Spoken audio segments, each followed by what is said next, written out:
Cada passo revela a sabedoria que nos trouxe até aqui. Unindo passado e futuro, criamos o amanhã. No Museu do Amanhã, natureza e ciência se encontram para imaginar novos futuros. Venha descobrir o amanhã. Ele espera por você hoje.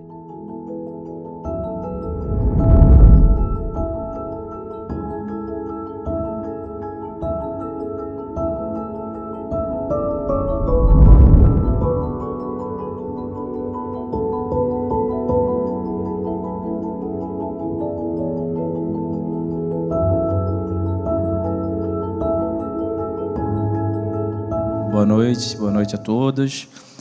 Uma honra ter vocês aqui hoje. Vou falar muito rapidamente, cumprimentar o Piquet, presidente do IDG, a diretoria aqui presente, e todos vocês. A gente sabe que atravessar o Rio de Janeiro às 7 horas da noite para vir para o centro não é trivial. Meu nome é Cristiano Vasconcelos, estou diretor do Museu do Amanhã. Vou fazer minha autodescrição. Eu sou um homem de 1,65 m, cabelos curtos, pele clara. Estou com um casaco azul e uma calça azul. Eu acho que o tema de hoje, né, Afonso, que país é esse? E eu acho que é a pergunta que a gente tem feito todos os dias. E o Museu do Amanhã aqui é regido por 5 grandes perguntas que busca responder às perguntas centrais da humanidade. E a gente vive um momento de muito questionamento e poucas certezas. Mas, ministra, aqui é uma instituição que acredita em instituição. E uma certeza que a gente tem é que a gente tem que lutar e tem que manter as nossas instituições, as culturais, as políticas, as institucionais, como o Superior Tribunal Federal, como o Congresso Nacional e como Executivo. Só assim teremos saída. E essa casa, ela tem esse papel. Ela tem esse papel de comunicar, de trazer poesia, de trazer reflexões sobre o amanhã, né, Afonso? De trazer exposições, mas principalmente de ser uma casa que a gente consiga dialogar. O que falta hoje na nossa sociedade é diálogo, e esse museu, né, Piquet, ele nasceu com esse propósito. Ele coloca perguntas que não necessariamente a gente responde, mas que elas geram outras perguntas em nossos visitantes, e a partir deles gera o diálogo e a tolerância. Então, para começar, queria chamar a ministra Carmen Lúcia, que muito nos honra aqui hoje.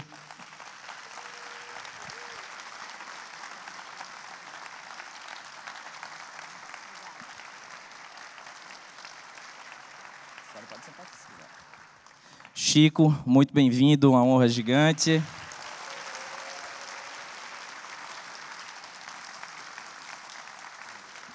E o cara que pensa tudo isso, né? Um grande sonhador que pensa no amanhã sempre, Afonso Borges, bem-vindo.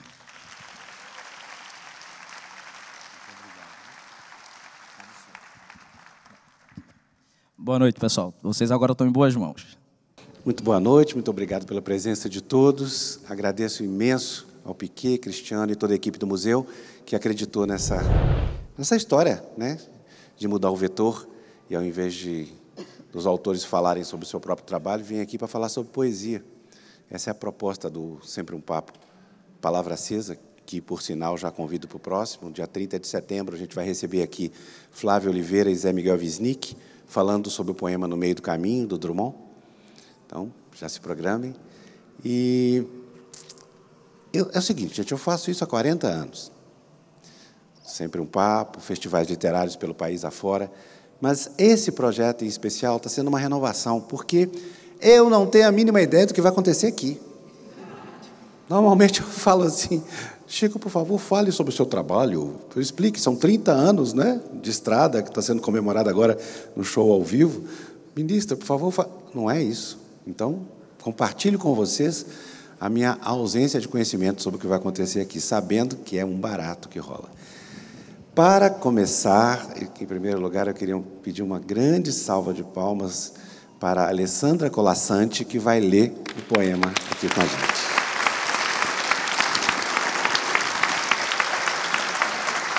Obrigada. Alessandra, feliz de você ter concordado, não só em ceder os direitos do poema para a gente conversar aquilo. É importante dizer, a gente faz uma homenagem ao poema, mas pede autorização para o poeta e para o poema. A Lúcia Riff está aqui, não está? Ô, Lúcia, eu estou fazendo certo, não estou? Está vendo? E a Alessandra está aqui nessa representação linda que é trazer para a gente não só Afonso, como Marina também. Obrigado, viu? Obrigada pelo convite, Afonso, ministra Carmen Lúcia maravilhosa, o grande Chico César, vocês todos por estarem aqui. É um momento muito especial para mim, como filha, estar aqui. O Afonso faleceu recentemente, há poucos meses, então é uma emoção especial e é também, para mim, uma forma de encontro. Vou ler o poema para vocês.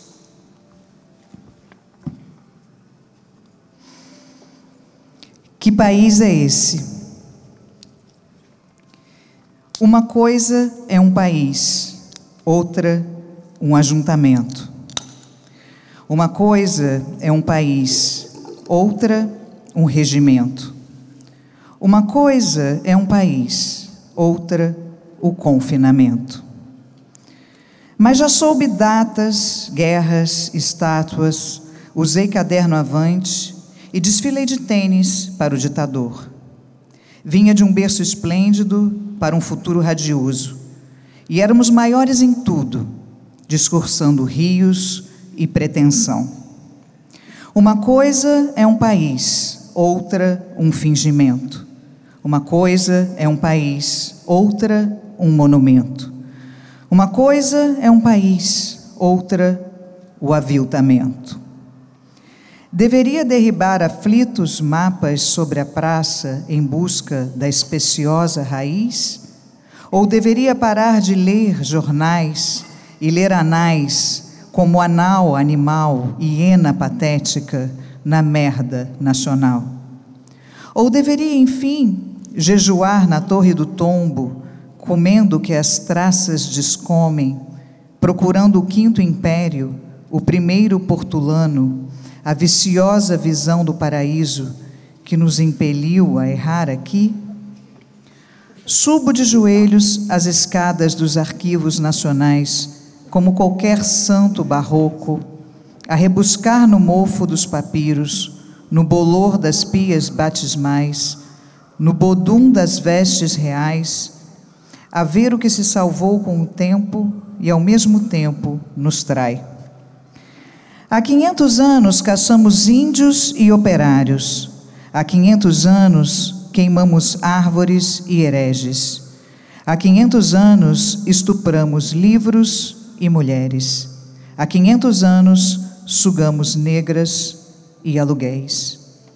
Há 500 anos dizemos que o futuro a Deus pertence, que Deus nasceu na Bahia, que São Jorge é que é guerreiro, que do amanhã ninguém sabe, que conosco ninguém pode, que quem não pode se sacode. Há 500 anos somos pretos de alma branca, não somos nada violentos, quem espera sempre alcança, e quem não chora não mama, ou quem tem padrinho vivo não morre nunca pagão. Há 500 anos propalamos, este é o país do futuro, antes tarde do que nunca, mais vale quem Deus ajuda e a Europa ainda se curva. Há 500 anos somos raposas verdes, colhendo uvas com os olhos. Semeamos promessa e vento, com tempestades na boca. Sonhamos a paz da Suécia com suíças militares. Vendemos ciris na estrada e papagaios em Haia. Senzalamos casas grandes e sobradamos mocambos. Bebemos cachaça e brama, Joaquim Silvério e derrama. A polícia nos dispersa e o futebol nos conclama. Cantamos salve rainhas e salve-se quem puder, pois Jesus Cristo nos mata num carnaval de mulatas. Este é um país de síndicos em geral. Este é um país de cínicos em geral. Este é um país de civis e generais. Este é o país do descontínuo, onde nada congemina. E somos índios perdidos na eletrônica oficina. Nada congemina. A mão leve do político com a nossa dura rotina, o salário que nos come e nossa sede canina, a esperança que emparedam e a nossa fé em ruína. Nada, nada congemina a placidez desses santos e nossa dor peregrina. E nesse mundo às avessas, a cor da noite é obsclara e a claridez vespertina. Sei que há outras pátrias, mas mato o touro nessa Espanha, planto o lodo neste Nilo, caço o almoço nesta Zâmbia, me batizo neste Ganges, vivo eterno em meu Nepal. Esta é a rua em que brinquei, a bola de meia que chutei, a cabra cega que encontrei, o passanel que repassei, a carniça que pulei. Este é o país que pude, que me deram e ao que me dei. E é possível que por ele, imerecido, ainda me morrerei. Minha geração se fez de terços e rosários. Um terço se exilou, um terço se fuzilou, um terço desesperou. Nessa missa enganosa, houve sangue e desamor. Por isso, canto o chão mais áspero e cato-me ao nível da emoção. Caí de 4, animal sem compaixão. Uma coisa é um país, outra uma cicatriz. Uma coisa é um país, outra a abatida cerviz. Uma coisa é um país, outra esses duros perfis. Deveria eu catar os que sobraram, os que se arrependeram, os que sobreviveram em suas tocas e num seminário de irradios ratos suplicar: expliquem-me a mim e ao meu país? Vivo no século XX, sigo para o XXI e ainda preso ao XIX, como um tonto guarani e aldeado vacum. Sei que daqui a pouco não haverá mais país. País, loucura de quantos generais a cavalo, escalpelando índios nos murais, queimando caravelas e livros nas fogueiras e cais. Homens gordos, melosos, sorrisos comensais, politicando subúrbios e arando votos e benesses nos palanques oficiais. Leio, releio os exegetas. Tanto quanto mais leio, descreio. Insisto, deve ser um mal do século, se não for um mal de vista. Já pensei, é erro meu. Não nasci no tempo certo. Em vez de um poeta crente, sou um profeta ateu. Em vez de epopeia nobre, os de meu tempo me legam como tema a farsa e o amargo riso plebeu. Mas sigo meu trilho, falo o que sinto e sinto muito o que falo, pois morro sempre que calo. Minha geração se fez de lições mal aprendidas e classes despreparadas. Olhávamos ávidos o calendário, éramos jovens, tínhamos a história ao nosso lado. Muitos maduravam um rubro outubro, outros iam ardendo um torpe agosto, mas nem sempre ao verde abril se segue a flor de maio. Às vezes se segue o fosso e o roer do magro osso. E o que era revolução outrora, agora passa a convulsão inglória. E enquanto ardíamos a derrota como escória e os vencedores nos palácios espocavam seus champanhas sobre a aurora, o reprovado aluno aprendia com quantos paus se faz a derrisória história. Convertidos em alvo e presa da real caçada, abriu-se embandeirado um festival de caça aos pombos, enquanto raiava sanguínea e fresca a madrugada. Os mais afoitos e desesperados, em vez de regressarem como eu, sobre os covardes passos, e em vez de abrirem suas tendas para a fome dos desertos, seguiram no horizonte uma miragem, e logo da luta passaram ao luto.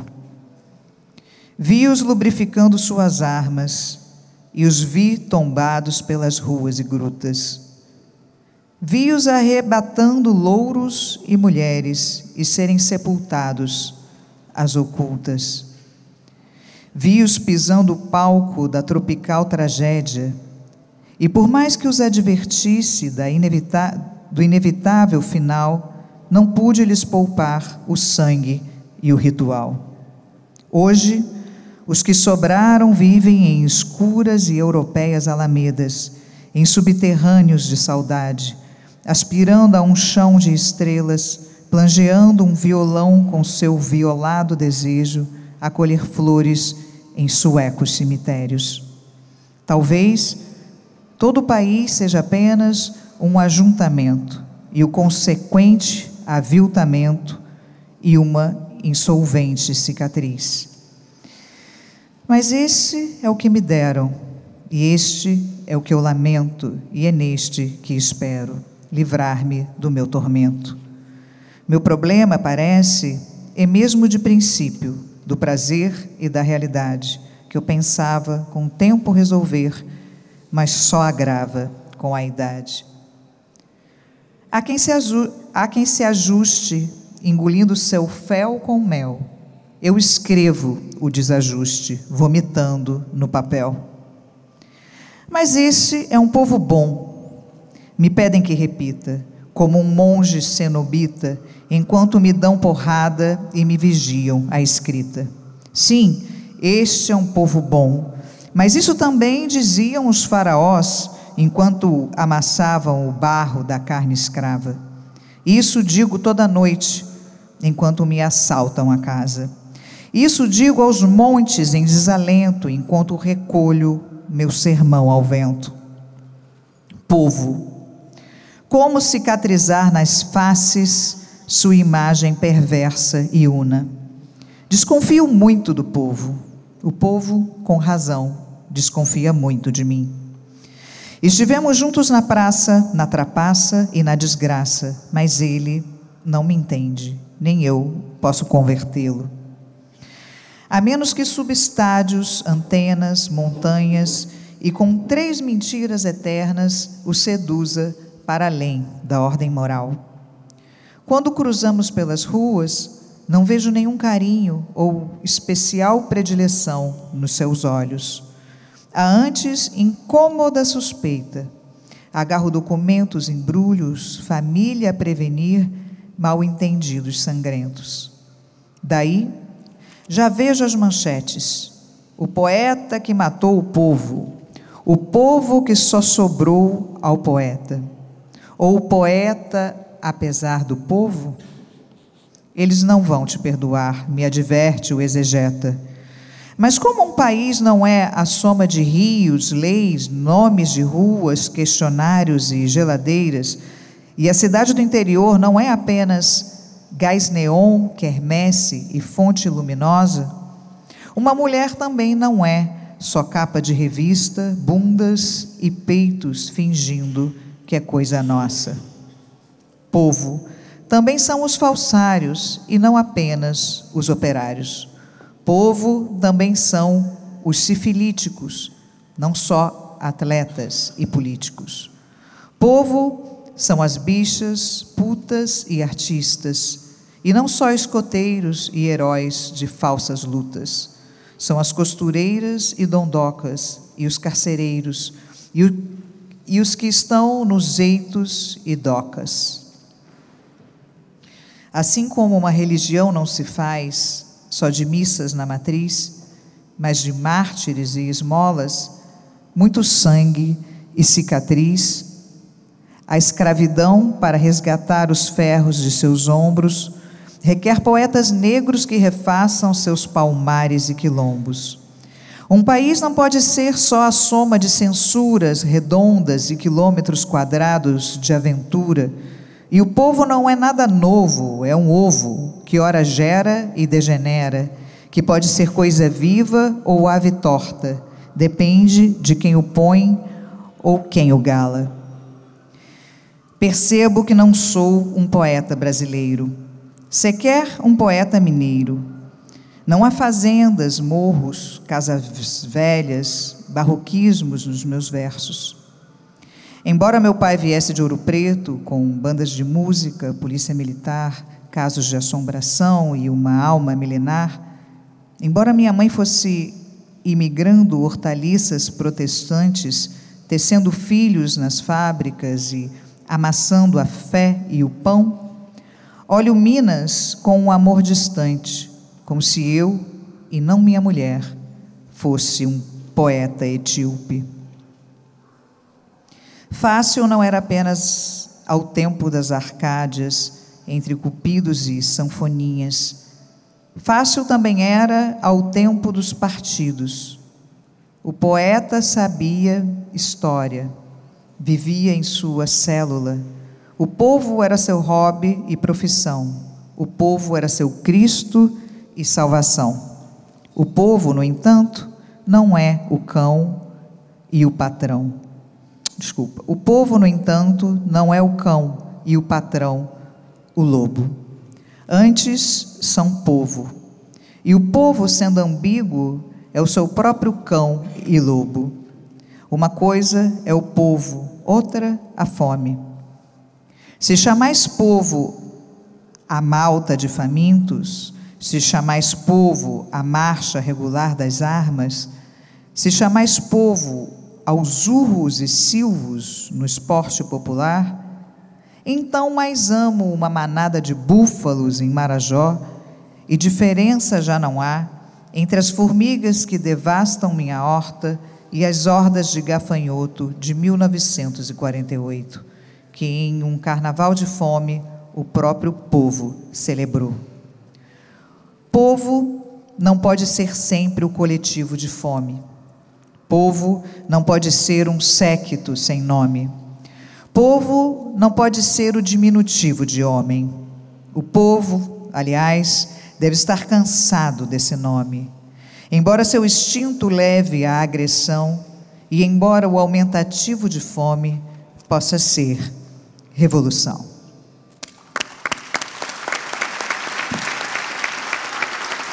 Obrigada.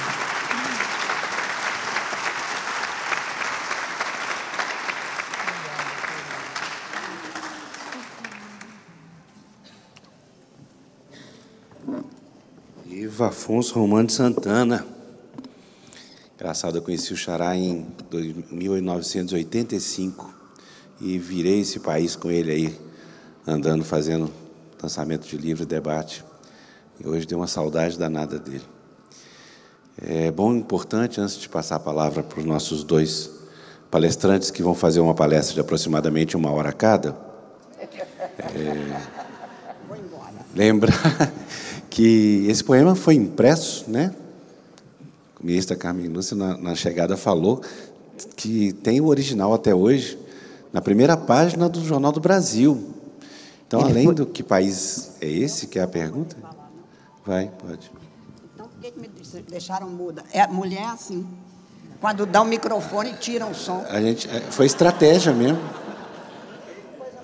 Pois é. Pô.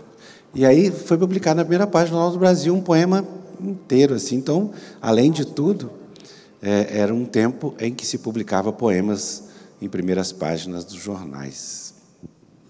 Pronto, falei. Mas eu não tenho som. Não tem som? É estratégia. É porque esses dias eu já recebi. Eu fiquei sem voz, agora me dá um microfone que não tem som. Recebi um advogado anteontem, e na hora que ele se assentou para audiência, eu vou ouvir, mas ele me avisou, queria falar com a senhora que eu sou surda, e eu queria falar que eu sou muda. Ele disse, mas a justiça já é cega? Ah, então acabou a audiência ali. Que país é esse? É isso, este é o Brasil. Mas pode parecer incrível, a gente se entendeu, ele entregou um memorial, eu disse que bacana, sem voz, e é isso. Eu me lembro, sim, 80, até me perguntava por onde eu andava em 80, recém-formada na Faculdade de Direito. Eu me lembro de o Jornal do Brasil, tinha uma página, tinha um caderno de literatura, e eu colecionava nos meus alfarrábios este caderno, e, se bem me lembro, isto saiu numa página inteira do Jornal do Brasil. 80 a gente estava sob o impacto do início da chamada abertura. Já tinha tido a lei da anistia, chamada lei da anistia, e começava a voltar para o país aqueles que tinham sido saídos do país. E, em 78, portanto, 2 anos antes, tinha vindo a música Que País é Este?, de Renato Russo. E, portanto, essa expressão aqui tinha sido a nossa geração, a minha geração silenciosa, digo a minha porque, claro que eu sou a mais velha aqui do trio, caminhando para o 100, se Deus quiser. E uma autoridade, perguntado sobre alguma coisa, o que estava acontecendo no país, na ditadura e tudo mais, ele teria virado e dito, né, que país é este? Foi o Francilino mesmo? Você que está dizendo. Eu não disse, eu sou mineira, não digo nada. Então, a partir daí, a nossa atuação para poder dizer alguma coisa descontentando aqueles que queriam nos calar, era exatamente, mas que país é este? E aí veio a música do Renato Russo, e, na sequência, este poema, que é de uma força impressionante, porque tenta não apenas descrever o que cada ser humano passa, mas o que é este povo feito, não como diminutivo de homens, como aqui está posto, mas, por isso, talvez tenha sido, neste caso, mencionado que Afonso Romano Santana era o poeta do seu tempo. E depois, me parece que o Zé Murilo de Carvalho disse, não, é o poeta do tempo, de todos os tempos, de qualquer tempo. E talvez hoje, quando a gente pergunta que país é este, a gente podia estender que mundo é este. Um mundo que o que está descrito aqui, de dores e amores, esperanças e desalentos, fica posto como uma grande indagação para todos nós, porque, afinal, o povo somos todos nós, e cada país e todos os países é o que nós fazemos, e o que, talvez, como bem diz o poeta, será que nós nos demos, ou não, a nossa geração não se deu aquilo que ela deveria ter dado. E, portanto, temos o imerecido fardo de ter que carregar um país que nós não fomos ainda capazes de construir, e a importância, portanto, de ter sido lembrado, Afonso, Chico e todos vocês aqui, para a gente encontrar, é para dizer que o amanhã está cada vez mais perto, às vezes até atrás da gente, mas é preciso que a gente se pergunte e se responda como fazer o presente para que o amanhã, que haverá de ser feito por outros, é um amanhã cada vez mais urgente, mais rápido, mas, principalmente, que precisa de ser mais feliz, com mais possibilidades para todas as pessoas.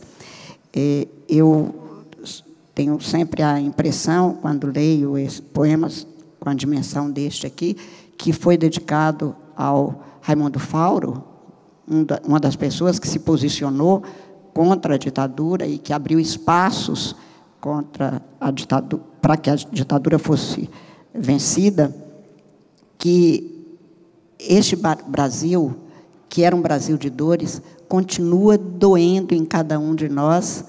Não é um momento ainda de a gente ter o gosto da vida, da grande aventura, mas continua sendo, talvez, essa dor que continua cravada em cada um de nós, do que a gente poderia ter sido, merecia ter sido, e que nós não ainda fomos capazes de construir, mesmo estando juntos. Imagina se nós nos fraturarmos, como a gente vem vendo na sociedade brasileira.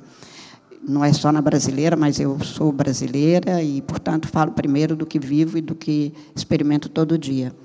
Mas eu, antes de devolver a palavra para o Afonso, apenas para fazer a referência de que, quando eu leio esse poema, eu me lembro de um outro grande poeta, e este não brasileiro, mas português, que pergunta ao vento que passa notícias do meu país. E o vento cala a desgraça, o vento nada me diz. E no final do poema, ele diz, mas há sempre uma candeia dentro da própria desgraça. Há sempre alguém que semeia canções ao vento que passa, porque mesmo na noite mais triste, nos tempos de solidão, há sempre alguém que resiste, há sempre alguém que diz não. Este poeta diz não e nos ensina a dizer não para todas as injustiças. E eu acho que nós temos o dever de dizer não ao que seja a ausência de liberdade, para que os que vierem no amanhã possam livremente viver todas as formas de justiça, de solidariedade, podendo dizer sim a todos os seus sonhos. Eu acho que o papel do poeta, e de um poeta como Afonso Romano Santana, ao perguntar que país é este, é fazer com que cada um de nós se pergunte qual é o país que eu tenho dentro de mim e qual é o país que eu posso fazer fora de mim com todos os brasileiros.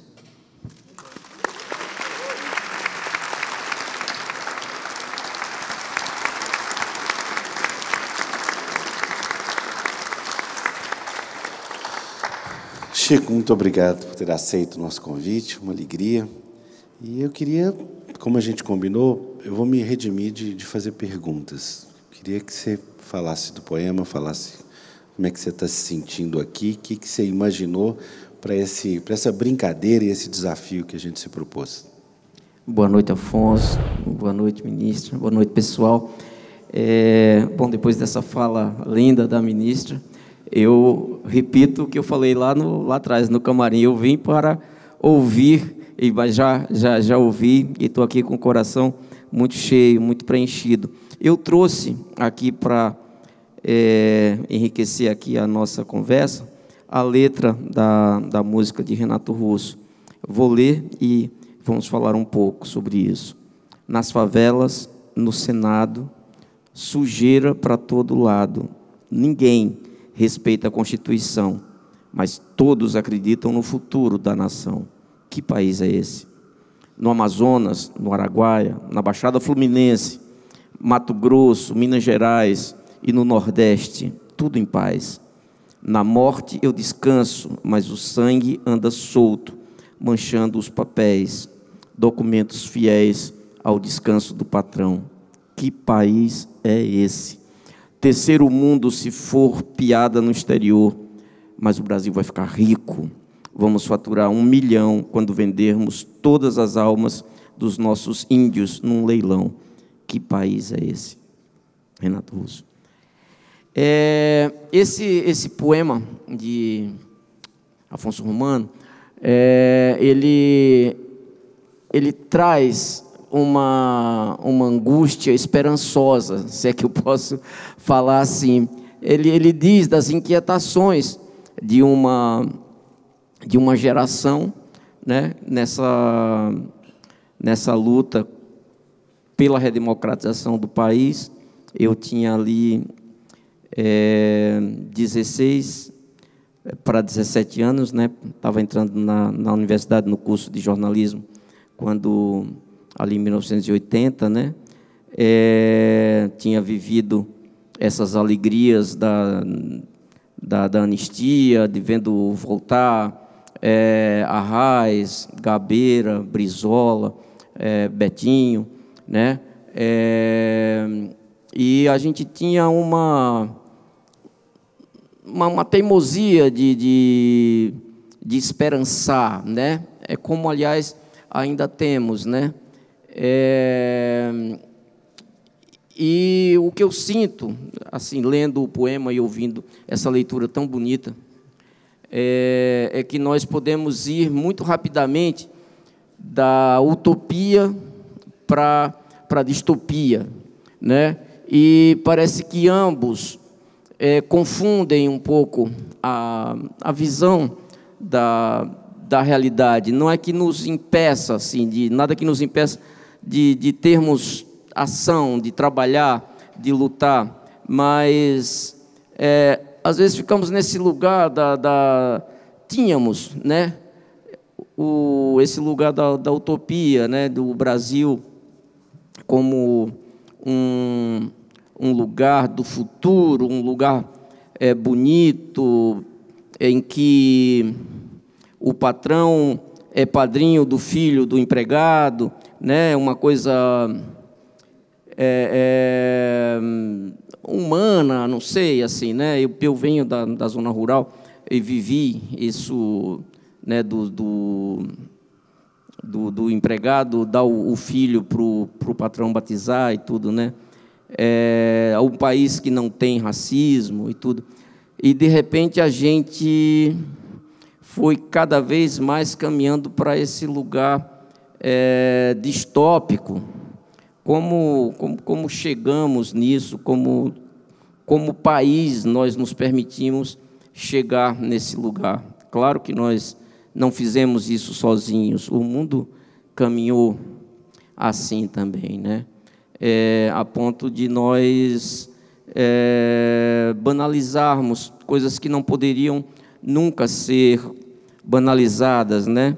Aqui no poema ele diz: há 500 anos caçamos índios e operários, há 500 anos queimamos árvores e hereges, há 500 anos estupramos livros e mulheres, há 500 anos sugamos negras e aluguéis.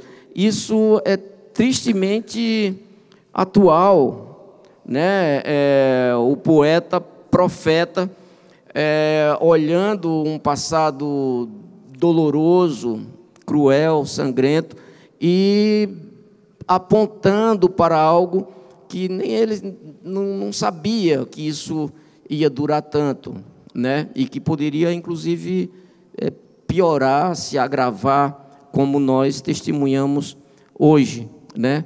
Ao mesmo tempo, nesse trechinho do poema, nós observamos, né, que tanto indígenas, quanto operários, quanto movimento pelo meio ambiente, quanto movimento de mulheres, movimento negro, tudo isso está muito mais organizado, muito mais consciente.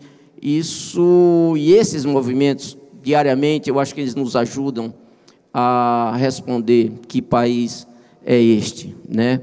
É uma pergunta que o poeta se faz, mas que é a coletividade que vai responder, né? É a sociedade que, no seu movimento, na sua dinâmica cotidiana, ela que vai se respondendo, né?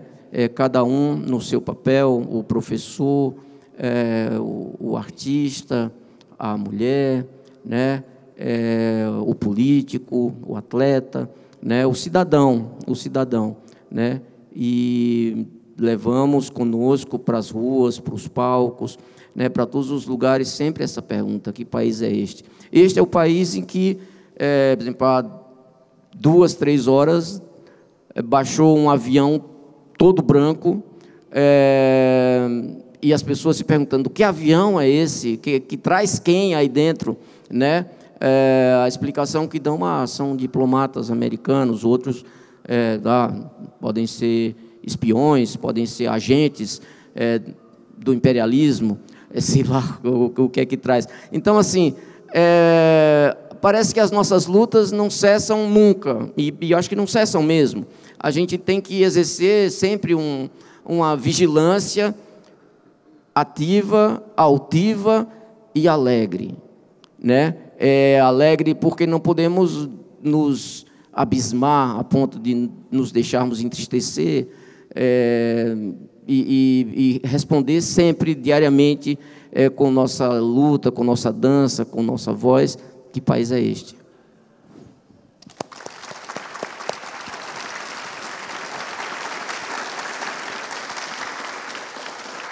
Você rabiscou o poema todo aí, Carminha? O que você destacaria no poema? Crime impossível, meu filho. Destacar como? O poema ele é inteiríssimo. Mas eu vou pegar do que o Chico acaba de dizer e achar que este é um poema feito 9 anos antes, não 8 anos, né? Antes, talvez 7, porque nós tivemos uma eleição em 86, para que pessoas tão jovens... Essa é uma boa pergunta. Você sabe quando seu pai escreveu esse poema? Porque ele foi publicado em 80, né? Ele foi dizer que estava escrevendo isso já há 20 anos. isso que eu Imagino que tenha se igual novelo, vai se Vocês desenrolando. ouviram o que a Leca falou? Que ele está escrevendo há 20 anos. Do tempo, né? Porque ele fala, inclusive, ele deixa entrever fases ou momentos diferentes. Mas 7 anos depois, nós estávamos, o Brasil todo, Lula haverá de contar isso muito melhor do que todo mundo, em pleno processo constituinte. E o Brasil foi às ruas, e aí, que país é este que ia às ruas? Era um país que eu me lembro, fui colocada à disposição como procuradora da Assembleia Constituinte, e eu me lembro de estar na biblioteca da Câmara, e se assentou, então, um indígena de cocá e tudo, e aí eu dizia, isto é o Brasil. Eu, procuradora, vindo de um internato de freira, direto para a faculdade, pouco tempo depois, tendo feito concurso, junto com os indígenas. Então, quando dizem que, naquele momento, a gente queria uma transformação, e 2 coisas me lembro neste período, que, década de 80, a gente estava com o espelho na mão, se abanando, achando que tudo iria realmente, daqui para frente, eram outros 500 anos, outros 500 mesmo que viriam. E vieram, claro, cada tempo tem suas dores, mas também seus amores, mas também suas tristezas, mas também suas alegrias.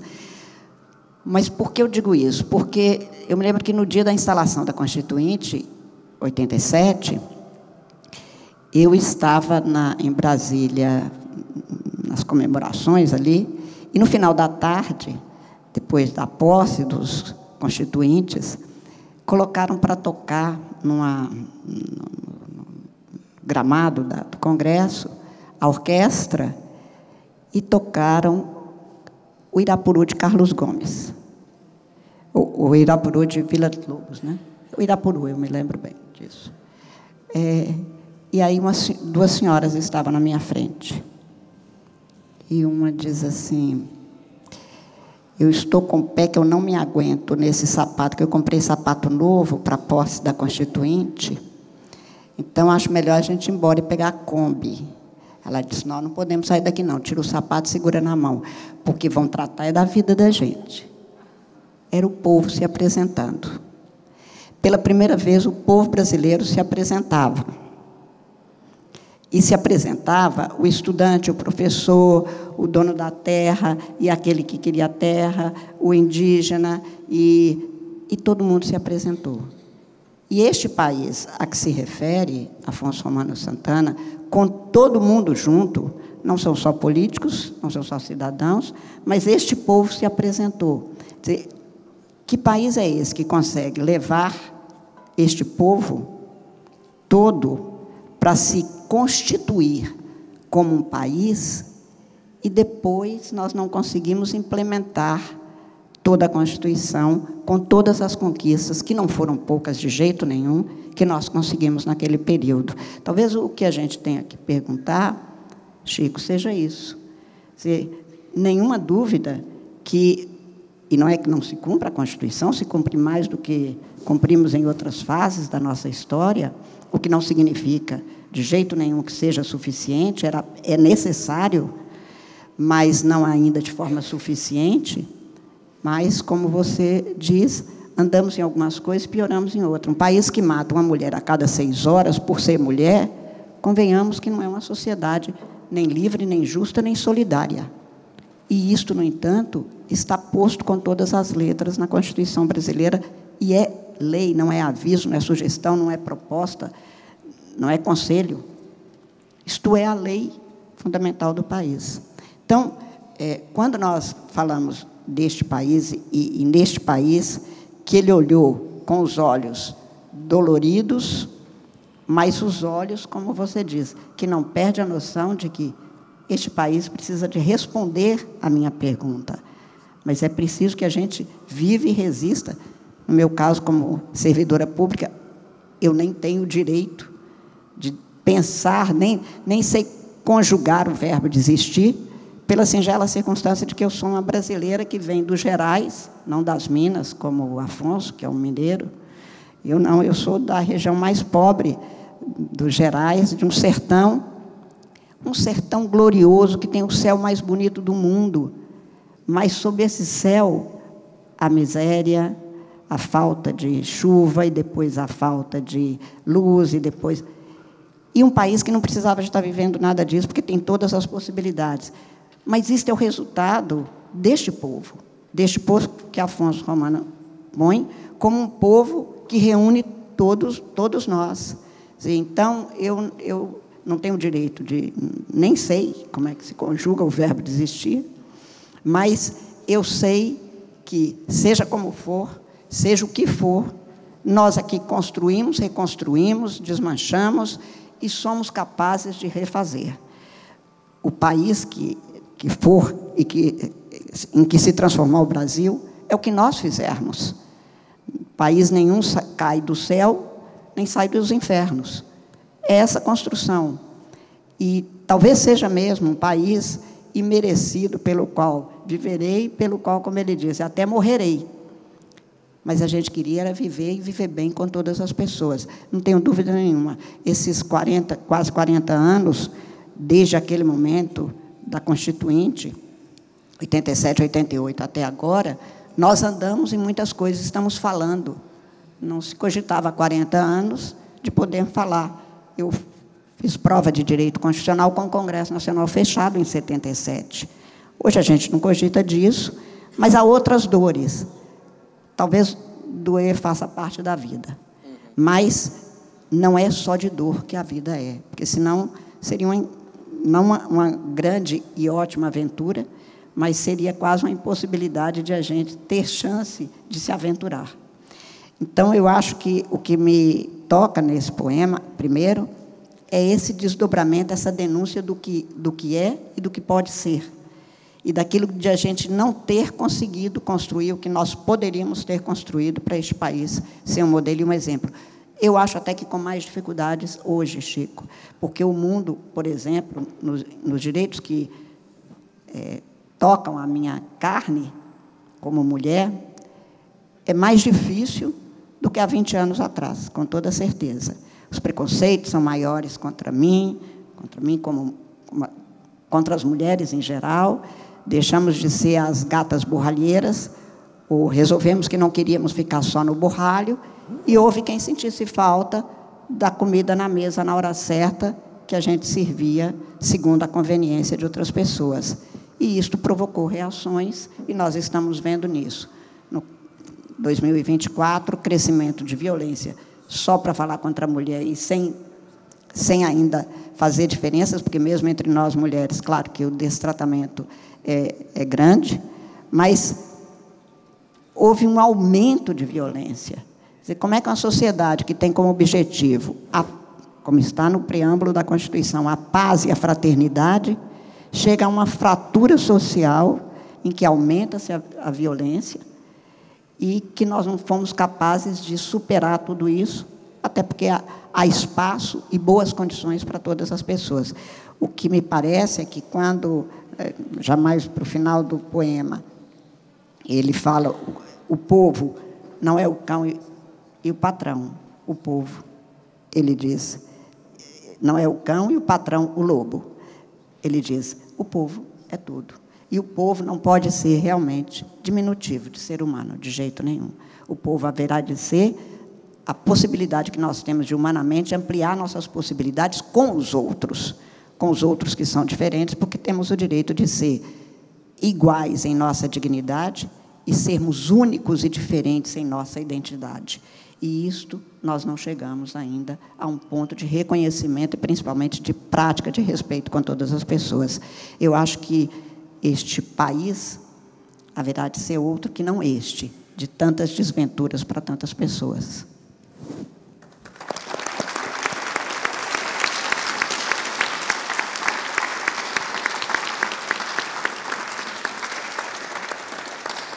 Chico, eu queria que você falasse da plataforma.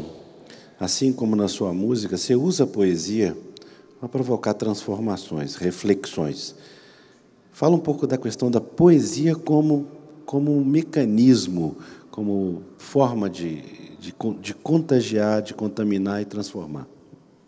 Olha, quando a gente escuta, quando a gente lê um poema tão pungente como esse, assim, aí a gente até se encoraja, né, a pensar que a poesia, que a arte, ela tem um papel, que ela pode chegar e comover as pessoas, comover a sociedade, né?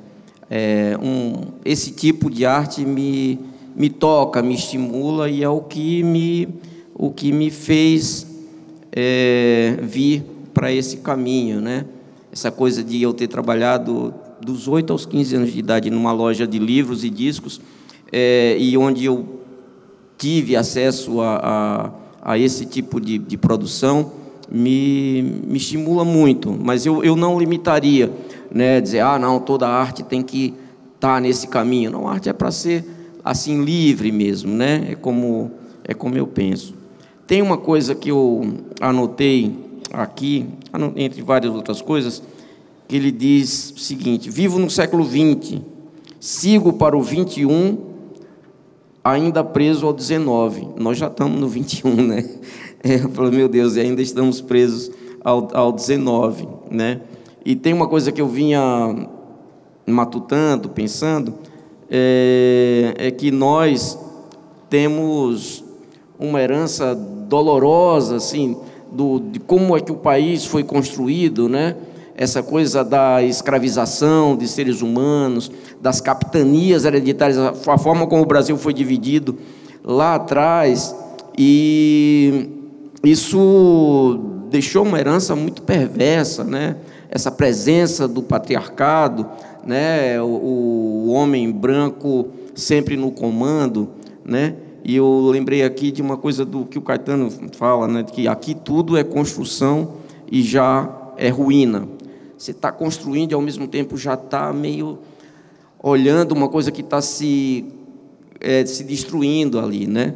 E eu fico pensando que, desde esse começo, nós nunca tivemos uma ruptura de fato, né? Tudo se deu dentro desse jeitinho brasileiro. Sempre tem um trato ali entre as elites, né? E nós nunca pudemos ter na nossa história uma ruptura com o que estava estabelecido antes. Tudo é um pouco a continuação do que já estava dado lá atrás, né? O processo de acumulação de riqueza sem distribuição, né? A escravização, depois os negros deixados na beira das estradas, né? Isso faz com que hoje um homem branco possa dizer, eu tenho, sem precisar provar, eu tenho diploma em Harvard, eu estudei na Unirio, eu estudei não sei aonde, põe lá no currículo dele, todo mundo acredita, dá um emprego, tarará, tarará, um homem branco. Se for um homem ou uma mulher negra, um médico negro, ele tem de provar para o cara do estacionamento, onde só podem parar médicos, que ele é mesmo um médico. Senão, ele não vai poder parar lá. Ele não vai conseguir entrar no hospital se ele não provar que ele é um médico negro, né? Então, essas heranças, esse é um país que nós lutamos diariamente para transformar. É um país que ele é mais amargo, mais doloroso, mais cruel para uma parcela da população que sempre teve no andar de baixo e que, infelizmente, apesar de tantas lutas, apesar das lutas na Bahia, né, os negros ali, mas isso tudo foi sufocado, apesar de Canudos, apesar de várias tentativas, né, até chegar nas conquistas mais recentes, né, a Constituinte, a redemocratização, as eleições. A gente vai para uma campanha eleitoral já com medo de perder a outra e a outra e a outra. Os governos quase não governam, porque eles estão já pensando como é que a gente vai fazer para não perder a próxima eleição. E sempre tem que se fazer esse pacto por cima, né? Esse pacto com as elites, que são as mesmas elites. A gente lendo o livro Viva o Povo Brasileiro, de João Baldo, a gente percebe esse processo, né, de formação disso que nós chamamos povo, e que, na verdade, tem muito a ser feito, estamos fazendo, estamos construindo, mas eu me pergunto, será que nós vamos continuar com o jeitinho brasileiro? Será que nós, em algum momento, vamos romper com esses pactos, né? Porque tem funcionado, mas não funciona tão bem para uma parte muito grande da população, uma parte muito grande de brasileiros que mais sofrem do que se beneficiam com esses tratos, com esses pactos que nós temos feito historicamente.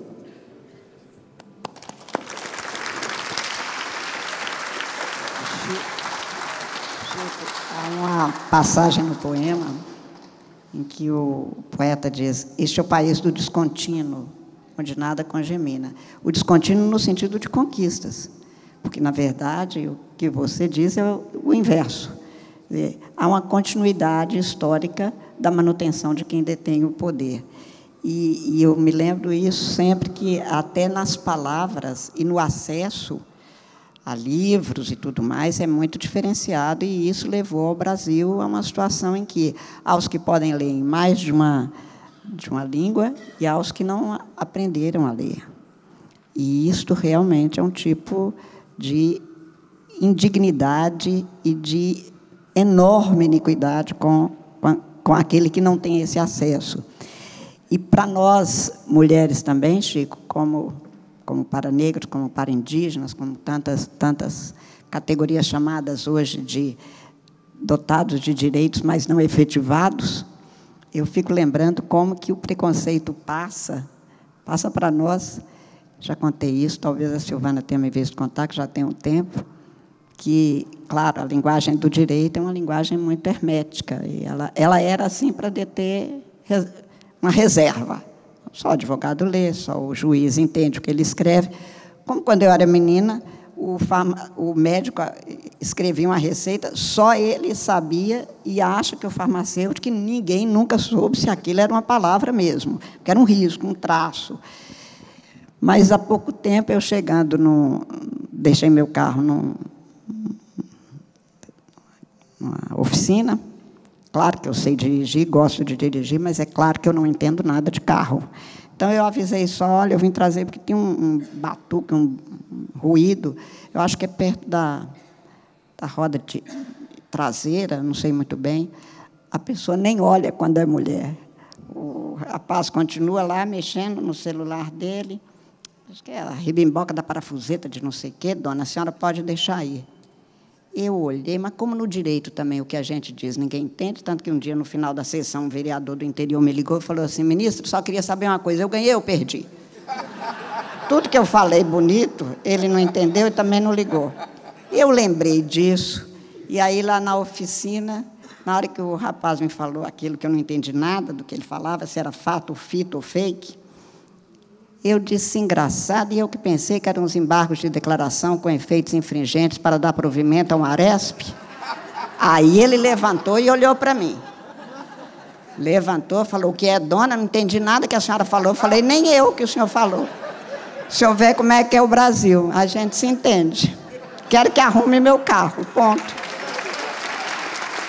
Cheguei à conclusão que é o seguinte: o Brasil tira muita coisa da gente.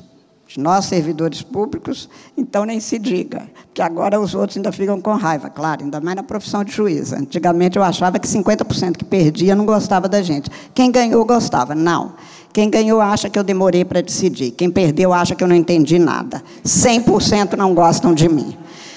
Dito isto, né, a gente vai aprendendo na vida que já me tiraram muita coisa. Não vão me tirar meu bom humor. Isso o Brasil não vai me tirar. Desculpa, não.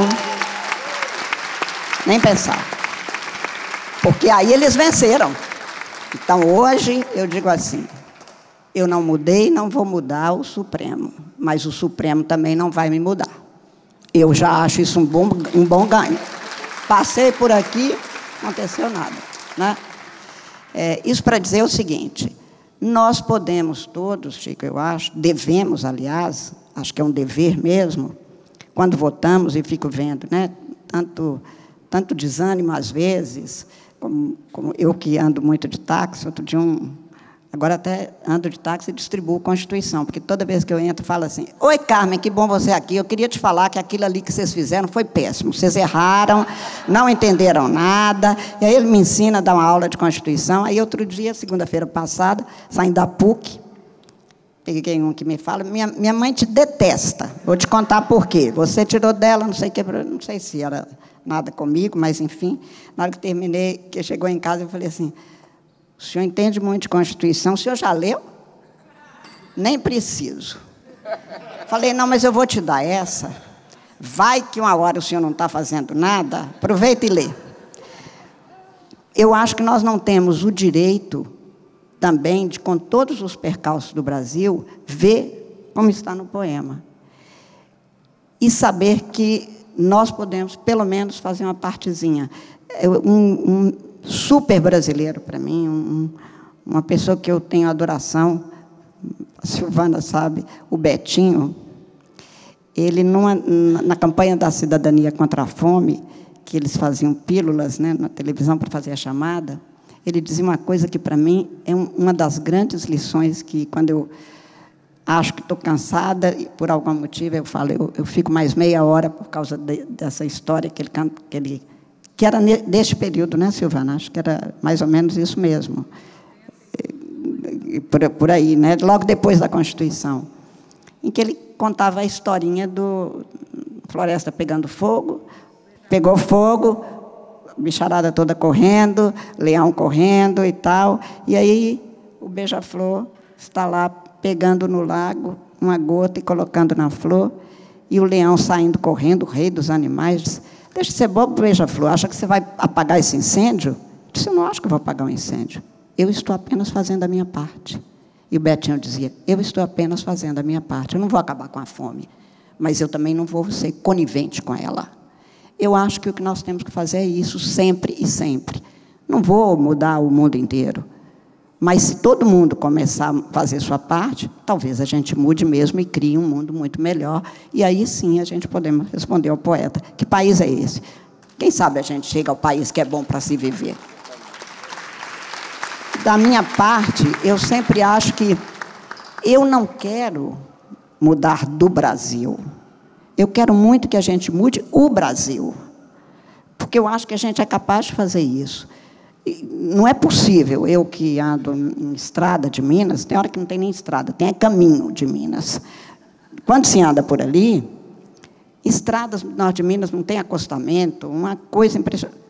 Mas eu falo assim, para dar errado este Brasil, com as possibilidades que nós temos, é preciso muito planejamento. Ah, sem planejamento não dá errado, não. Porque nós temos céu, nós temos terra, nós temos sol e nós temos água. Uma parte do mundo já não tem. Nós estamos vendo guerras por causa disso. Como que esse país pode ter alguém com frio, dormindo na chuva, nas ruas, principalmente das grandes cidades, e ainda aqueles que agora fazem o chamado urbanismo agressivo, né, para tirar as pessoas e colocam uns blocos de cimento para não ter espaço para a pessoa, não é deitar, é cair ali. Então, realmente, eu acho que é muito tempo, e já passou muito tempo, 500 anos e mais 500 e mais 500, espero que tenham muitos 500 anos pela frente, mas de um Brasil muito mudado para que a gente possa responder que país é este. Um país ótimo para se viver.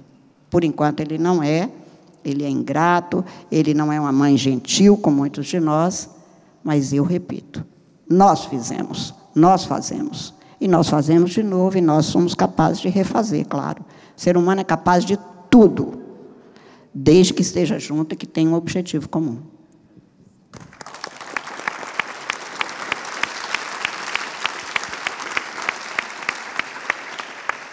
Agradecer aqui o seu trabalho, Milena Magalhães e Árvore Vicente. Muito obrigado, tá?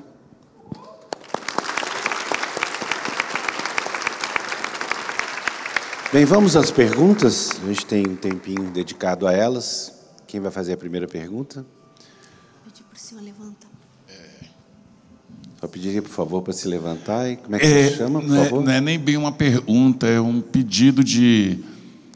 É quase uma angústia minha, uma angústia do poeta. Porque, para mim, esse poema... Eu estou trabalhando esse poema lá no meu colégio, viu, Alessandra? Com os meus alunos. Eu sou professor da rede pública. Como é que o senhor chama, por favor? Meu nome é Iverson Carneiro. Depois eu tenho um livro para entregar para a ministra e outro para o Chico. E aí, Chico, tudo bem? Eu entendo esse poema. Se você prestar atenção, o poeta tem, em alguns momentos, ele se dirige a ele próprio. Ou seja, ele diz com todas as letras e ele está narrando no poema, ele está vendo e ele está sentindo. E me parece um sentimento de profunda angústia com o país em que ele vive. Então, era essa angústia, eu gostaria que vocês comentassem, porque a Alessandra lendo o poema ali, eu fui lendo, acompanhando, eu sei o poema quase todo decorado, tá? Hoje mesmo a gente ficou 3 horas trabalhando com ele. Então, eu fui falando o poema baixinho ali, e à medida que eu ia falando, e ouvindo a Alessandra, a minha angústia ia aumentando. Mas não é uma angústia minha, uma angústia do poeta. Eu imagino como deve ter sido muito dolorido para o Afonso escrever esse poema, principalmente pela época em que ele foi escrito, já final dos anos 70, início dos anos 80. Então, a ministra e o Chico comentassem sobre essa angústia. Iverson Carneiro. Iverson é um grande amigo lá do movimento dos escritores independentes, anos 80, anos 80 não, 80. 80, lá no centro da cidade de João Pessoa, invadíamos a Mesbla, lojas americanas, para recitar poemas e incomodar as pessoas que estavam ali apenas querendo comprar seus liquidificadores e tal, né? Eu fiquei na dúvida quando cheguei se era você mesmo, ainda bem que você foi o primeiro a pedir a fala. Eu falei, tem alguém muito parecido com o Iverson Carneiro aqui. Era Iverson Carneiro mesmo. Claro que a gente já tinha se visto dos anos 80 para cá, de vez em quando a gente se encontra em Niterói e tudo. En passant, eu falei dessa angústia, né, do poeta, do poema, né, que acho que é uma angústia que perpassa todos nós, assim, né? Para responder diariamente, cotidianamente, essa pergunta, né? Que não é uma pergunta retórica, ela exige de nós ações, não é para responder, que país é este? Este país é assim, assim, assado. Não, é para responder na prática, né? Nas relações humanas, cotidianas, comezinhas até, né? Então, Iverson, essa angústia do poeta e do poema, ela me tocou, ela me toca, e eu sinto que é isso, assim. Ao mesmo tempo, eu concordo com a ministra, assim, acho que é importante responder com alegria, não deixar que nos tirem isso que é tão precioso e que nos move, o que nos faz levantar e encarar a vida todos os dias com alegria e transformar essa angústia também numa ira santa, numa revolta que possa se juntar a revolta do vizinho, do colega de escola, da pessoa que você encontra no ônibus, e dizer, olha, esse é o nosso lugar, vamos mudar esse lugar, vamos tornar esse lugar um lugar de todos nós, um lugar agradável, um lugar que nos dê alegria de termos nascido aqui, de vivermos aqui e morrer nele um dia, morrer por ele até, né? É como diz o hino da escola, né? Ou ficar a pátria livre, ou morrer pelo Brasil. Eu adoro, esse é o hino que eu mais gosto, na verdade. Gosto mais até do que do hino nacional. Às vezes até canto nos meus shows. O hino da bandeira, acho tão bonito. Então é isso, eu acho que essa angústia, ao mesmo tempo, ela não é paralisante, não podemos nos deixar paralisar pela angústia e levar com alegria, uma alegria crítica, uma revolução que dança, que celebra, que festeja. É interessante.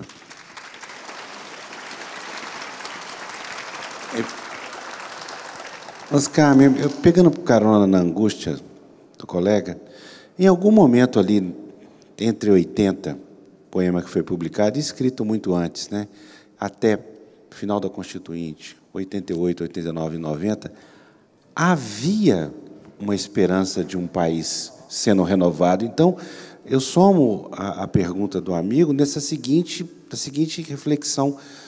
Naquele momento que esse poema foi publicado, era de muita esperança de um país melhor.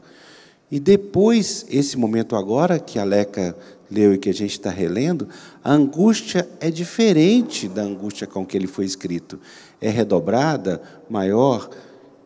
É uma angústia diferente que a gente vive hoje. Primeiro, agradecer a pergunta, que ela dá o tom exato de uma enorme angústia.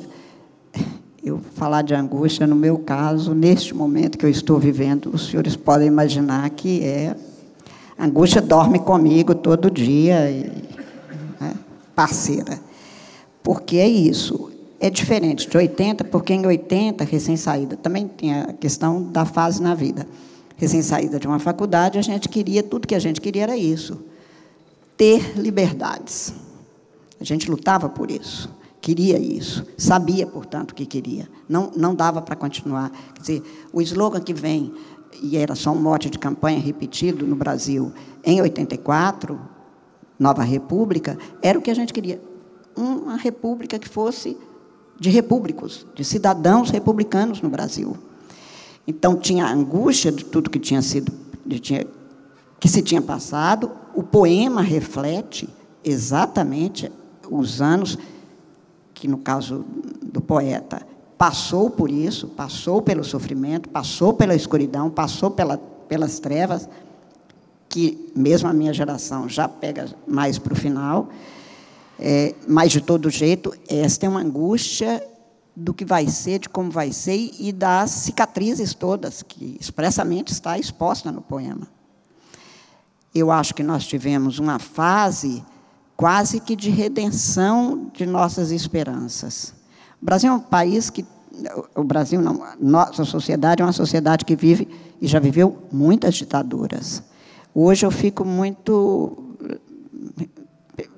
pensativa a respeito, por exemplo, do que devem ter sido os poetas como Drummond, quando ele escreve sobre nosso tempo, um poema que é do final da Segunda Guerra Mundial e da ditadura do Vargas, e tudo isso junto, em um país que não se sabia o que teria também. A gente tem um interregno pequeno, e daí a pouco nós temos de novo, e quando eu leio alguns poemas, como este, que tem essa angústia, eu leio, né, este é um tempo de partidos, dizia o Drummond, tempo de homens partidos. Áporo, né? Áporo é isso, né? Que fazer um país bloqueado.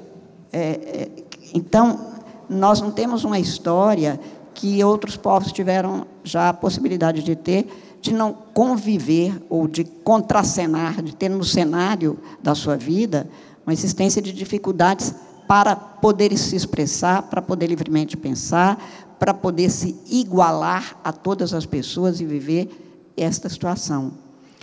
A angústia maior de hoje, claro, com as responsabilidades que eu tenho, como servidora de todos os brasileiros.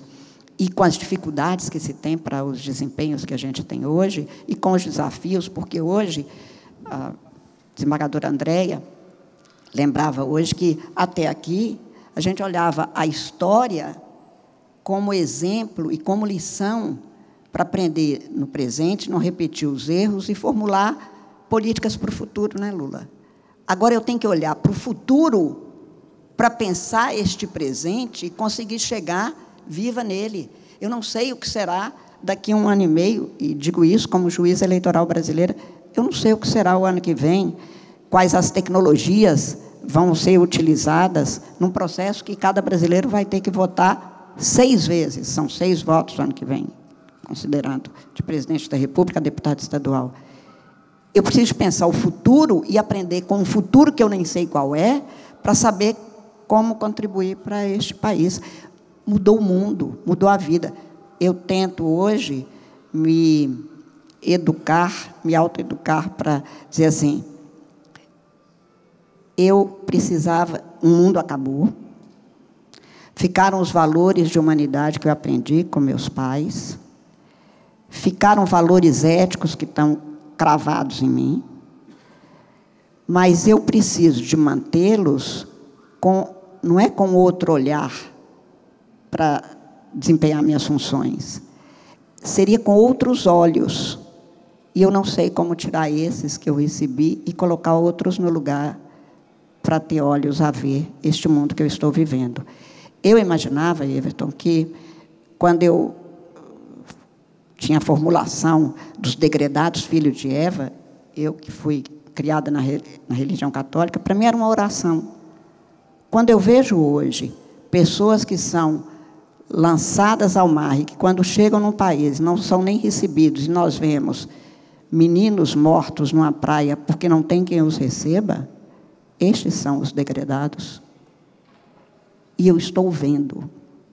E este é o mundo no qual eu vivo. E onde tem uma dor como essa, eu preciso de, talvez, aprender a construir com mais afetos e com mais solidariedade. Eu não vejo muitos caminhos novos e procedimentos novos para dar resposta às tecnologias que dominam o mundo, à destruição não apenas do meio ambiente, mas o clima pode acabar com a vida no planeta. É assim que é. E eu não sei como fazer e como eu vou aprender a reverter, a contribuir e, junto com todos os outros, reverter essa destruição. E quando eu digo que é preciso que a gente olhe o futuro para aprender e refazer nossos procedimentos, é porque a história não nos ensina nada disso por uma razão simples. O que nós estamos vivendo agora, nós nunca vivemos. O que nós estamos vendo da escravização agora pelas máquinas e as telinhas dominando e escravizando, portanto, é muito diferente de tudo que a humanidade já viveu e de tudo que as desumanidades foram capazes de destruir.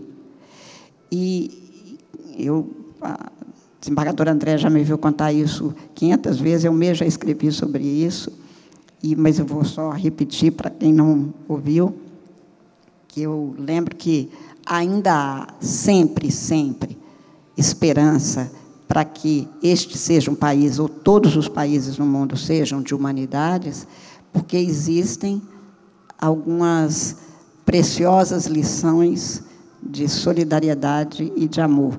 E a desembargadora Andréia já me viu contando, porque há alguns anos atrás eu faço uma visita a penitenciárias, fora do meu trabalho, claro, a pessoas que não recebem visitas, e alguns que não recebem de jeito nenhum. E, alguns anos atrás, ou muitos anos atrás, eu fui visitar uma dessas penitenciárias e o capelão me pediu para visitar uma pessoa determinada, porque ele tinha fugido junto com o irmão gêmeo, e, na fuga, ele tinha desistido, e o irmão tinha desistido e ele queria continuar na fuga. E, por conta disso, ele dizia, se você voltar, vão me capturar. Então, da família inteira, a única pessoa que o visitava era a mãe dele, e, nesta fuga, junto com o irmão gêmeo, o irmão tendo resolvido voltar, ele matou o irmão, foi recapturado, e a pessoa me disse, a senhora, hoje visite o fulano, porque ele está completamente solitário. Ou seja, a minha mãe me ensinou, quando a pessoa fica completamente solitária, ela perde a própria ideia de civilidade, porque a civilização é um verniz. Você foi completamente afastado de tudo. Bem, o capelão, então, me disse, você visite essa pessoa, porque agora a única pessoa que ainda o visitava era a mãe, e a mãe não vai voltar, porque matou o outro filho dela. Quando nós saímos do lugar que nós estávamos e dobramos, vinha de lá a mãe desse rapaz, com a capanguinha, com bolo, vestidinho, a roupinha limpa, e disse para ele, eu tinha 2 filhos, padre. Agora um, Nossa Senhora toma conta. O outro é minha responsabilidade do meu amor. Isto é a solidariedade que mantém a humanidade. E, apesar de tudo, e apesar dos pesares, que não são poucos, eu continuo achando que a humanidade vale a pena e que nós podemos reverter tudo.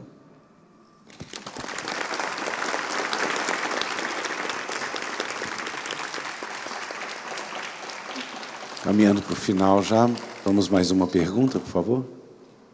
Silvana? Ah, desculpe, Silvana, tem uma ali atrás. Boa noite, como é que você chama? Depois a Silvana aqui na frente. Oi, boa noite. Meu nome é Anderson Bolota, conhecido lá na minha cidade, ministra, Carangola, lá na Minas Gerais, como você. Viajei 400 quilômetros para estar aqui hoje, vivendo esse momento.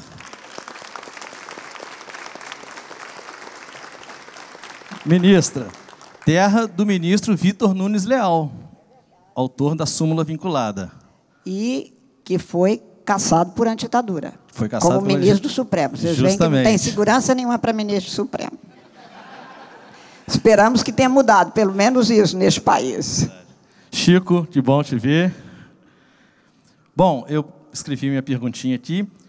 Considerando a dualidade presente no poema do Afonso, onde ele descreve um Brasil de belezas naturais, riqueza cultural, mas também ele traz aquela profunda angústia com a desigualdade, com a coerção, com a violência.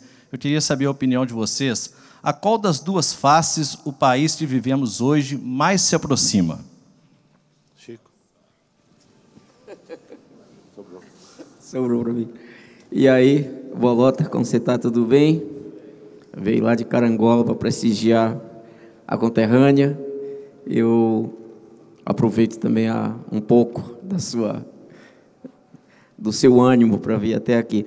Olha, essa dualidade é isso que forma o todo, né? Acho que eu prefiro ficar com o lado esperançoso, né? Eu acho que toda essa movimentação, todos os problemas, né, que o poeta aponta, são para nos mobilizarmos, assim, né? Não é para nos aprisionar, não é para nos animar, né? E eu fico com essa mensagem da transformação. Olha, tudo isso existe, esses problemas estão todos aqui, mas nós não somos um só lado, nós somos vários lados e somos ativos, nós somos parte ativa dessa construção. Eu fico com isso.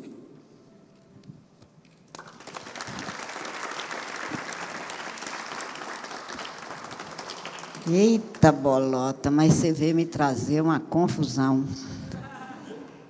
Eu quero acreditar que, mesmo tendo muitos lados, eu espero que o Brasil não tenha só 2 lados, mas que seja realmente um país tão plural quanto é esse povo, o conjunto de todos os brasileiros e brasileiras, eu acho que há muito ainda de sofrimento, pelo menos para mim, que talvez, como eu disse, pelo momento que eu vivo, me traz muita, com o peso da responsabilidade também, uma enorme preocupação, não apenas muita ocupação.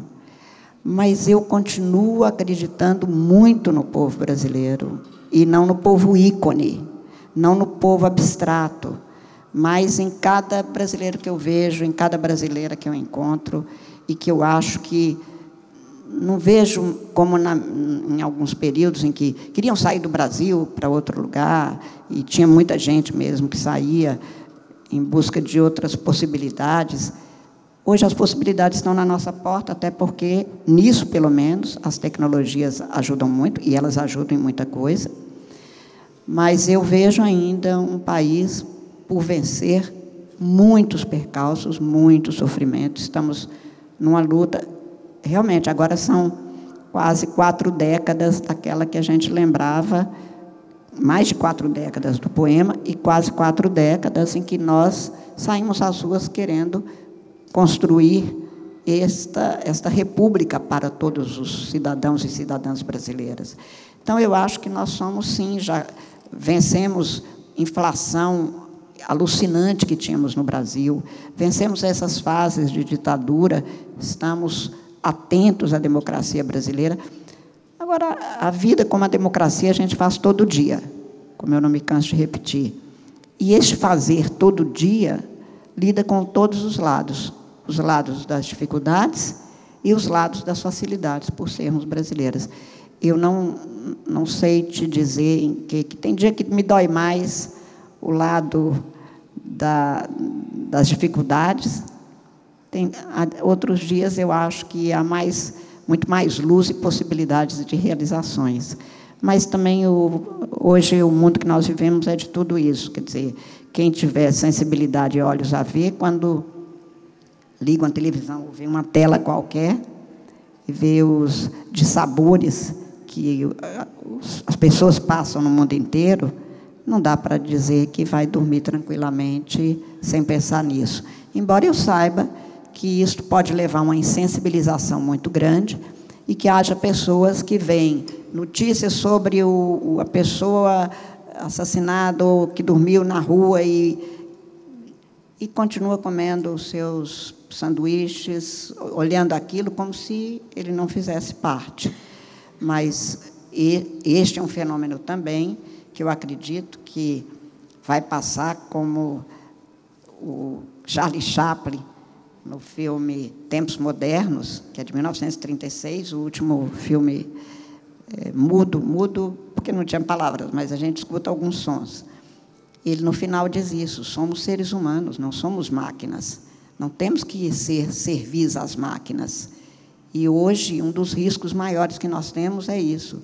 Haverá de ter pessoas que têm tantas máquinas que não precisam nem de pensar como se pensamento e pensar fosse um luxo e não uma liberdade, mas também eu acho que há aqueles que não têm acesso ainda nem a um quadro negro, como se dizia antes, a lousa, para ser alfabetizado e ter a luz e a possibilidade das leituras, do gosto da literatura, do gosto da poesia, do gosto da música.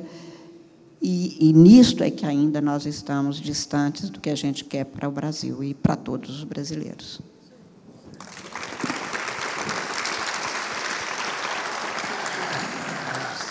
Precisamos encerrar. Vou passar a palavra para a Silvana fazer a última pergunta. Silvana Gontijo, não é a senhora mesmo que é a última.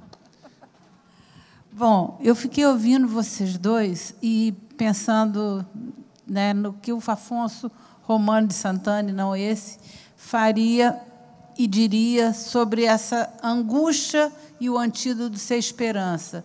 E a esperança que vai sendo corroída, muitas vezes, por uma angústia, no meu caso, diante de dois grandes desafios, né, que é a educação e o meio ambiente. E aí eu fico olhando para essa questão, Carmen, que você traz da tecnologia, né, que é esse desafio também tão complexo e tão quase que intransponível, porque a gente vai num crescendo com o uso das tecnologias. E aí o que o Afonso Romano escreveria hoje, né, pensando na potência dessa esperança e também na potência dessa angústia, né? Como é que ele resolveria e ele nos contaria esse momento pensando no desafio de manter a vida no planeta, né? Porque agora a gente não está falando do desafio de romper com uma ditadura e ter uma democracia, né? A gente tem uma democracia sendo posta à prova o tempo inteiro pelas tecnologias, pelas ideias, mas não são as máquinas que fazem isso, são os seres humanos, né? Claro. Então, como que o Afonso interpretaria, né, esse desafio agora, atual, que é fazer crer, né? Eu me lembro de uma frase que me marcou muito, de um professor que falava: você sabe qual é a maior astúcia do diabo? Eu falei: não, é nos fazer crer que ele não existe, né? Então, é isso, né? Como é que ele enxergaria esse fenômeno de ter que se salvar e salvar a vida no planeta no meio dessa quantidade de ameaças tecnológicas usadas por diferentes grupos de poder? Como ele traduziria isso para a gente hoje?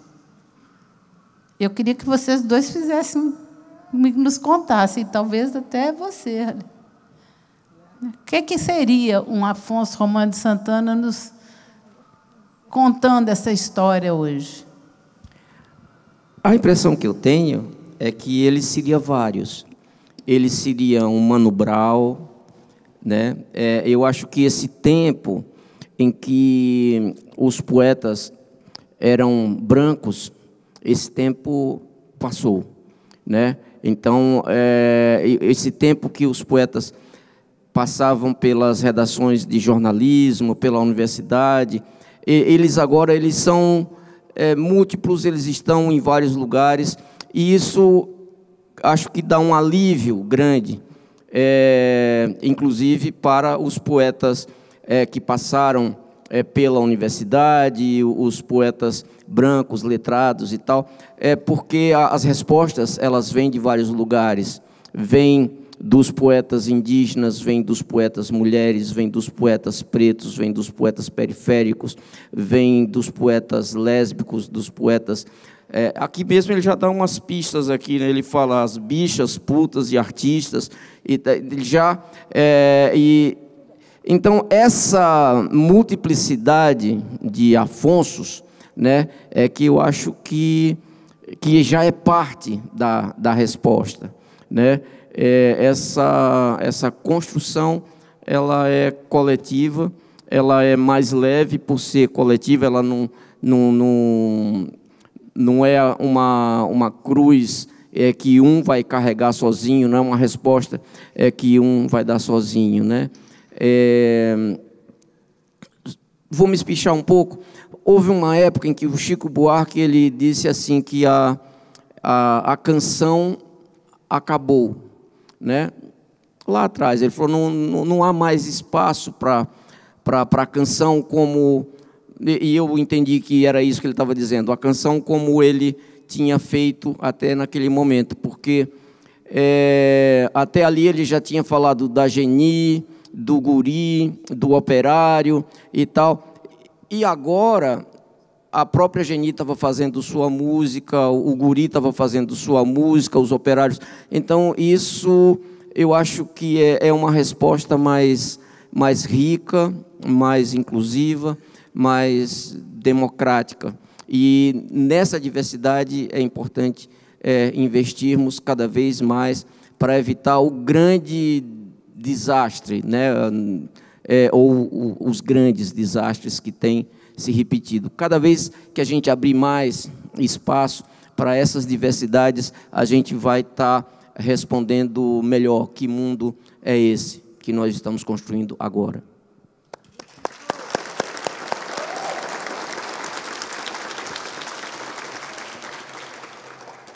Eu não sei dizer como é que ele pensaria tudo isso, mas eu acho que ele era o poeta do tempo, como bem disse Zé Murilo de Carvalho. Então, ele continuaria a ser o poeta. E talvez os poetas, como eu acho que a arte é a nossa salvação, é o que salva a humanidade, é exatamente a arte, ele continuaria tentando salvar, embora esse poema seja mesmo uma tentativa de se ver no espelho, de se ver como parte deste país. Quando ele diz que este é o país que pude que me deram e ao que me dei. E é possível que por ele, e merecido, ainda me morrerei. Eu acho que ele sente o Brasil que dói na gente, mas da dor também se extrai toda a possibilidade de luta. Eu lembraria, o Chico está fazendo referência aos poetas que antes eram brancos, mas não eram só brancos. No Brasil, nós tivemos um Castro Alves, que talvez este poema me puxe para os versos finais do Navio Negreiro. E existe um povo que a bandeira empresta para cobrir tanta infâmia e covardia. E, mais de uma vez, nos períodos ainda de luta pela democracia brasileira, exatamente início da década de 80, a gente lembrava, não era de que um povo empresta a sua bandeira a tanta infâmia e covardia.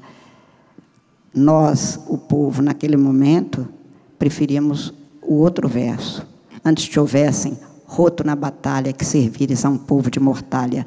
Várias vezes eu acho que eu olho para a Constituição, eu tive a sorte de poder ter o gosto de estudar direito constitucional, poder ter escolhido e acabar juíza constitucional do meu país, eu digo, antes que houvessem roto na batalha, que servires a um povo de mortalha. Nós temos uma Constituição que é bandeira, não mortalha de direitos. E isto já é um alento muito grande.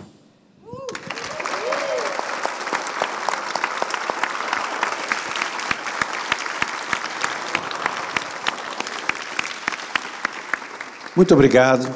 Até dia 30 de setembro.